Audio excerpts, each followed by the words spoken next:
Okay. You might think I'm here solo. I am not. I actually have a very special guest who is not blood related to me. Mike, the Chevy dude, is on the channel. Mike, thank you so much for being here. Really Yes. appreciate Hey, it. I'm excited to be on. You guys, like your fans were like bombarding us, were they not?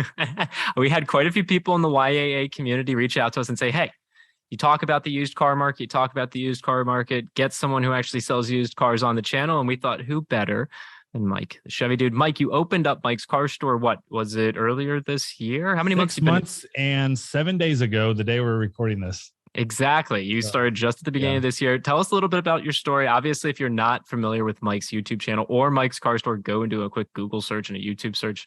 He's got quite the following, has quite the career here in automotive and on YouTube. But share a little bit about the story and where you guys are now in the process with the dealership. Oh man, it's crazy since we've talked. I think we talked in January or December. Yeah, right when you were starting. Completely 180 now, and I gotta say, I'm disappointed. Where's Ray at? Is he in bed? It's 4:00 in the afternoon. And the early bird specials down at the shore are quite tasty. No, we're running way late. I was life of the car dealership, right? We said we're going to be at 7:15 and here it is at 8:05 and we're finally starting to do this. Yeah. So life of the car dealership, that I had customers here all night, and next thing you knew, you text me and like, oh crap, I gotta go. But that's a good problem to have. When we were talking in December, January, you were talking about like, how am I going to get cars? How am I going to get customers? And even before we went online, you mentioned you might be hiring a salesperson. I mean, it sounds like you're making a lot of progress, which is really inspiring. Yeah. So, we're just a little over 6 months in. Our official date is December 1st. We got our dealer's license in September of 2021. Just kind of started playing around with things, getting things set up. And I didn't tell anyone. Nobody knew, with the exception of my wife and her mom and her brother. Nobody knew that we were doing this until middle November. Wow. And so that's when I told the Bachmans, and I was like, I think I can do both jobs. I think I can still sell Corvettes and still run my car dealership and not have a conflict of interest. And we started talking, the Bachmans and I, and they're like, I don't know how this is going to happen. And I just don't know how this is going to work out. And I love it because I made the video that I got fired, and all the hater car salesmen out there are bragging about how I got fired, which I really didn't. But YouTube click-through rate is better when I got fired rather than I actually left. But so it's humorous that all they see is a picture and words, and that's what they run with. But so I talked with my wife over Thanksgiving, and I got back with Ryan Bachman the day after Thanksgiving. I said, Ryan, you're right. I said, my wife and I talked about this. And Ryan was all supportive of me, right? And Steve Bachman were very, very supportive of what I'm doing. And I said, you guys are right. There's no way in hell I can do this by myself and do half of job for Bachman Chevrolet and half the job for Mike's Car Store. And then we got YouTube and my couple other businesses that I have. I said, what's going to happen is one's not going to go as easy. And I'm not expecting I'm not evaluating the hard work that I have to put into this new company as much as I think I am right now. So you're right. One of them's going to fail. And if Mike's Car Store starts failing, what am I going to do? I'm going to go back in my comfort zone selling Corvettes. So I was like, yeah, I think we need to part ways. And so I'm like, we'll make the last day of the month my last day. They're like, yeah, that's cool. And Mr. Bachman came out to me and was like, told me some really good words of wisdom that I hold to this day, 6.5 months later. And, the biggest thing was like control expenses, and just watch stuff so close. And he showed me some things that I'm really, really honored that he'd showed me. So thinking about getting an extended warranty? Go to joinyaa.com and check out our pricing there. There's no obligation, no spam, no robocalls. YAA for your extended warranty. But so December, January was very, very stressful. For sure. Not to the point where it was a bad stress. It was just like, I want to make sure I do this right. Right now I got the whole world watching me, or at least 2.5 million people watching me.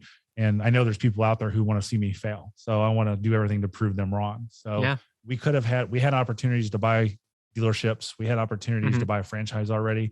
And we declined those because we want to start from the ground up and move up and learn things. And I've been through 08, 09 economy.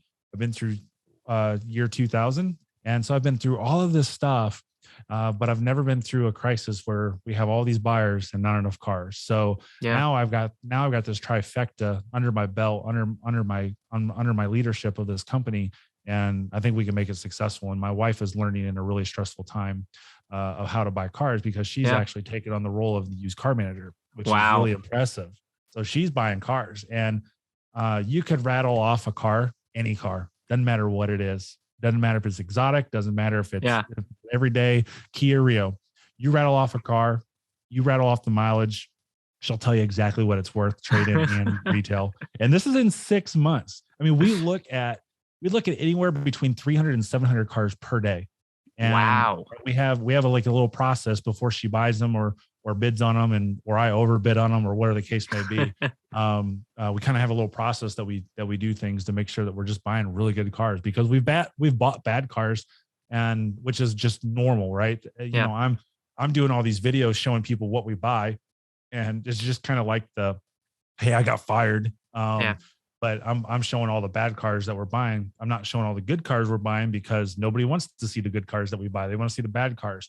So I show that stuff, but this is just normal everyday stuff for us. This is stuff that I've been through and your dad's been through for 22 years for me, you know?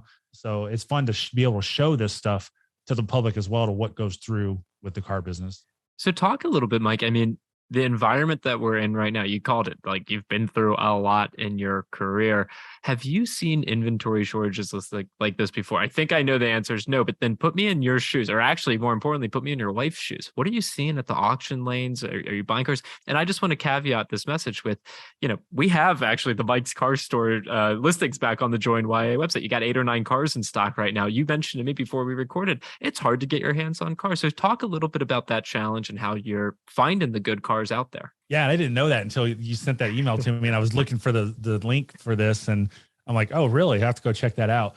So we're primarily buying from auction, but we really want to shift that and get cars from our viewers, right? So we're doing a really good job of people like speaking of that, oh my God, I've been so crazy busy today. We've been doing a really good job of buying cars from our subscribers and our viewers. And we're buying a Camaro from a guy in Wisconsin that I told I would, call after I finished up with a customer earlier, which didn't happen. But so we're doing that. And, on mikescarstore.com, there's all the way at the bottom, there's a sell your car link. And so we have that, and that really is a detail oriented, which is different than everything out there, but it's really detail oriented. So we can just literally appraise your car in just a couple minutes. And tell you what it's worth and write a check for it. So I bought a car today. I traded for a car today. I sold a car today.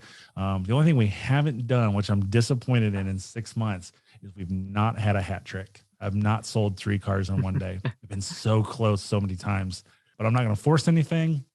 I'm not going to do anything that's, just crazy. I just, if it happens, when it happens, it happens. When it doesn't, it doesn't. Inventory is tough. Inventory at auctions right now are junk. So you got to be really, really careful. So we've bought. How do you protect against that? How do you how do you determine that something's junk aside from just seeing it go across the block and you're like, okay, I want to avoid that? So the condition report tells us a lot, which sometimes they're wrong. To protect it, if it's an as is car, it's as is. There's no recourse on that car unless there's frame damage. There's nothing I can do to the auction. Then they have what's called a green light and yellow light. And yellow light is guaranteeing the engine and transmission, where green light's guaranteeing the car. It's a ride and drive car. So after you buy a green light car, you can do a post-sale inspection that costs me $155. I do that. I know the car's good. So then when I get the car in-house, I do my 172-point inspection, which, to put that in light, I believe Mercedes is 202 still. The last time I checked, that's their certified inspection with 30, 40, 50,000 miles. Chevrolet and Ford's 172, and everybody else is less. So here I have a 200,000 mile Toyota Highlander on my lot that I just sold, and I did a 172-point inspection on this car to make sure it left in very good condition. So this is what we're doing on every single car. This Crown Vic that I bought, we're going to do a 172-point inspection on it to make sure that it's a good car. And I tell everybody the same thing. I don't know what's going to happen a mile down the road. I don't know what's going to happen 100 miles or 1,000 miles. But I promise you, when you leave here, this lot, I've sold a good car. We can't foresee the future, but and that's all I want to do is, and if something happens, hey, call me. Let's talk about it. Let's figure it out. Let's make things right. Maybe customer doesn't care. Maybe they do care. We'll cross that road when it happens. Knock on wood, it hasn't happened. So we do that post-sale inspection and to ensure. And like I just did one. I bought a Cadillac DeVille. Did the post-sale inspection. We get it in.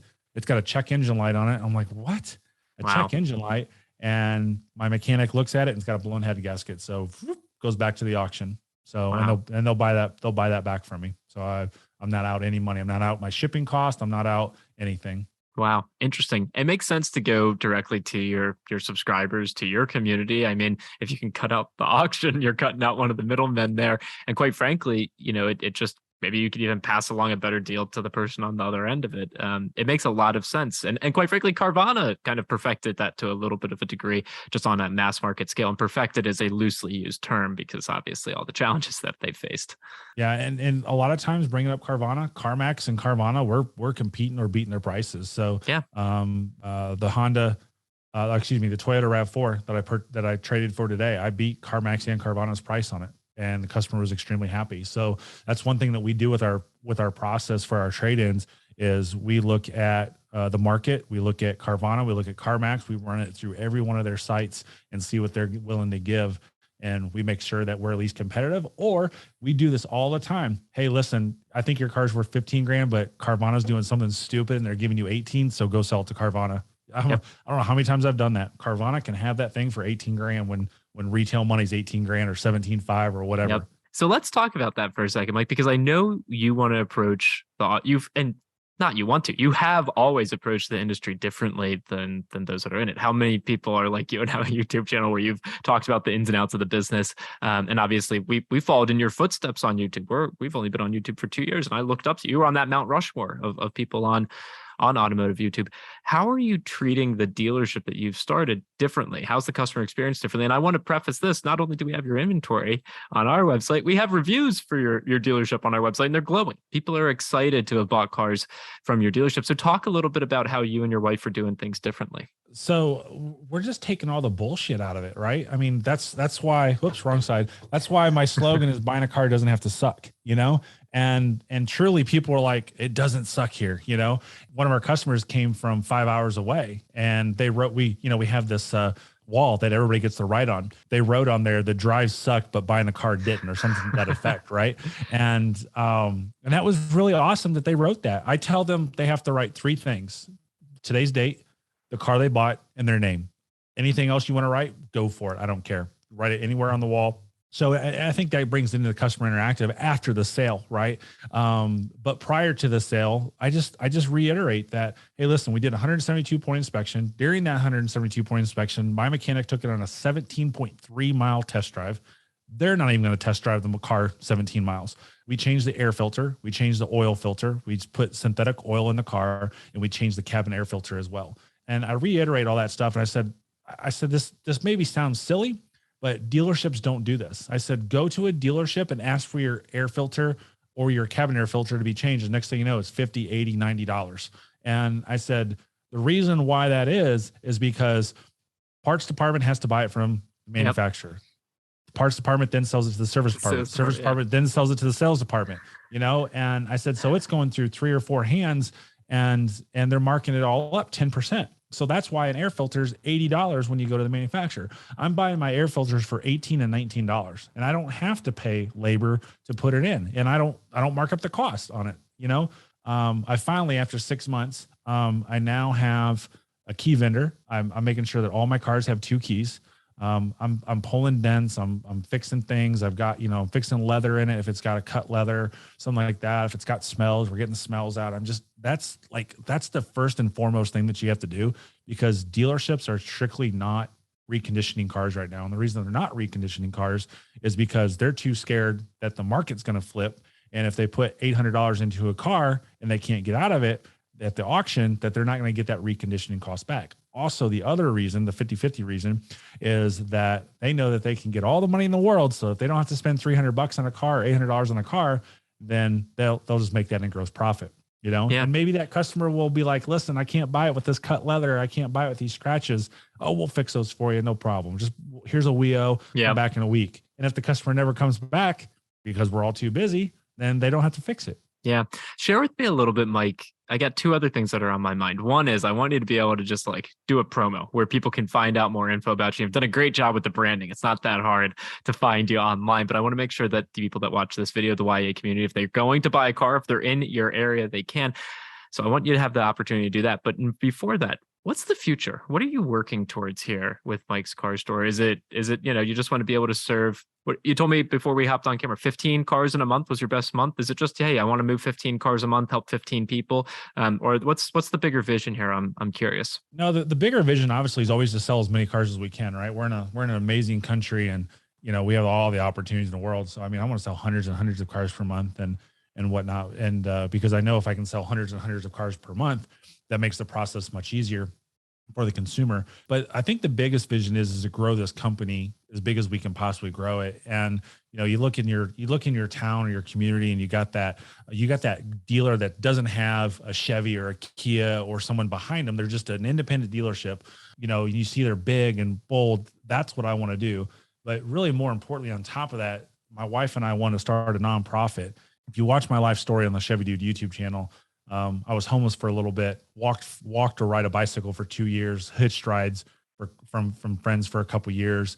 And I was not able to empower myself or do better for myself in life because I didn't have wheels, So we want to start this non-for-profit. And basically what we want to do is empower people with a car that they can go do something better. And where we are at in Louisville, Kentucky, it may take you a half an hour to get across town. Yeah. And you may not be able to do that because you don't have a car.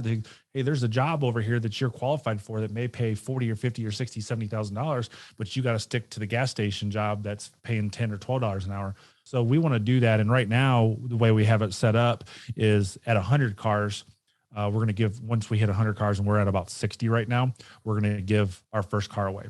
And then eventually, hey, let's drop it down to every 50 cars. And then eventually, hey, let's do it once a month. Let's do it twice a month. Let's do it 3 times a month. And for God's sakes, if we're giving 30 cars away a month to someone, and I'm not saying we're going to give away a $100,000 Cadillac Escalade, but if it's a $10,000, $12,000 car, and we can find a way out to help them, we can. I don't know the legalities because I haven't looked into it, but theory goes into, let's say we give them this car and we set it up on credit that they actually are making payments to us, and they're not really making payments. I don't know the legalities of this, right? So don't persecute me. This is just an idea in my head. Not a deposition. Right. So, let's say they've got a 480 credit score and they just can't do anything, right? Okay, let's set it up so it makes it look like on paper that they're paying monthly payments to us, and we report to the credit bureaus, and that empowers them more. So again, I don't know if that's even something possible, but it's in my head with something that we can do to help people out. And that's what nonprofits do. That's what charities are for, is to help people. I have this ability to help people, but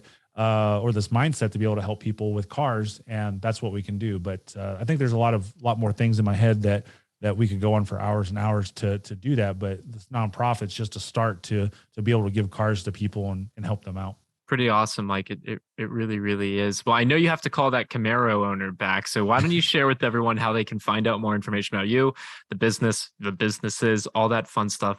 Something tells me they already know who you are and where to find probably, you. But go ahead. I love. We just went to Chicago, and not one person recognized me. It was so nice. And I even had a Cubs shirt on that said Davenport on the back. So that was actually really nice. But mikescarstore.com, I'm backwards on the camera, mikescarstore.com, and then chevydude.com. mikescarstore.com is more prominent now. That's got all of our inventory. And then if you want to sell a car, a lot of things have happened. It's like we're up probably spending about $15,000 a month now on the car store.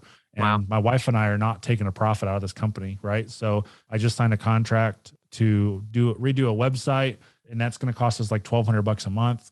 Wow. And then, but they're going to be able to write our blogs for us and do a bunch of other stuff for nerdy stuff that I like, that I don't have time for anymore. And a new CRM that all the big dealers use. We're doing it. So good for you. These are just steps that it just takes the cost to run a business and to be able to help out our stuff. We have an AI that I think we're going to introduce next month. That's going to be like internal, kind of like a car salesman, right? Very cool. That's literally going to be able to follow up with people and take some work off of our plate. Well, hopefully over here on the YAA side, we can check in with you again later on this year and get an update both on the used car market from your perspective and also obviously on the business, what you're seeing day in, day out, and obviously how you're working towards fulfilling your mission, helping people. We obviously love that. That's what we try and do here at YA is empower. As my dad says, applied knowledge is power. It's great to see what you're doing, Mike. And, we'd love to have you back to be able to share more in the future. Absolutely. The more hating car salesmen we can get following us and doing bad things, the better I feel. I absolutely love it. I don't care his words, one bit about those folks. car salesmen. I love people, right? I love them. I want them to be successful and I want them to make as much money as they can, but there's a way to do it ethically and morally correct. And those are the ones that I don't care what your opinion on me is, because the only people who do not like me are the ones who are doing what I preach and what you guys preach. So I appreciate it. Love it, Mike. Thanks for being here. Thank you.